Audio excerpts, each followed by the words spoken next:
Hi everyone, we are back and we are going to talk today about electrochemistry, and specifically in regards to corrosion. So corrosion is an extremely large and problematic issue that we have to deal with as material scientists and engineers in general. As a country in the US, this is a little bit of an older statistic, but about 5% of the GDP is used to prevent corrosion issues. And there are different types of corrosion. So you can just have a uniform attack of corrosion. You can have galvanic corrosion, which is going to be what we are looking at specifically.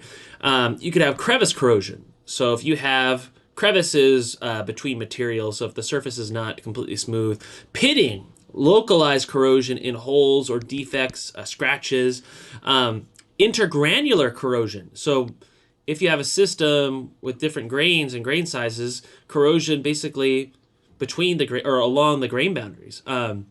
Erosion corrosion. So again, if there's wear, basically anywhere, these little ions can start to attack your metal. Hydrogen embrittlement, stress corrosion, cracking, lots and lots and lots of different types of corrosion. But at the end of the day, in electrochemistry, it really kind of comes down to a fairly straightforward question, which is, for every electrochemical reaction, where are electrons being lost and where are they being gained?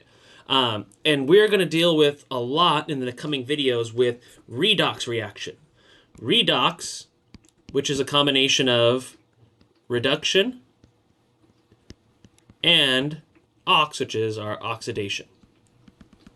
So this combination of these two reactions and where electrons are lost, where electrons are gained, that's going to be what we're being focused on. That's where we're going to focus our attention on. So we will see you all in the next couple of videos, and then we'll get all that sorted out. See you then.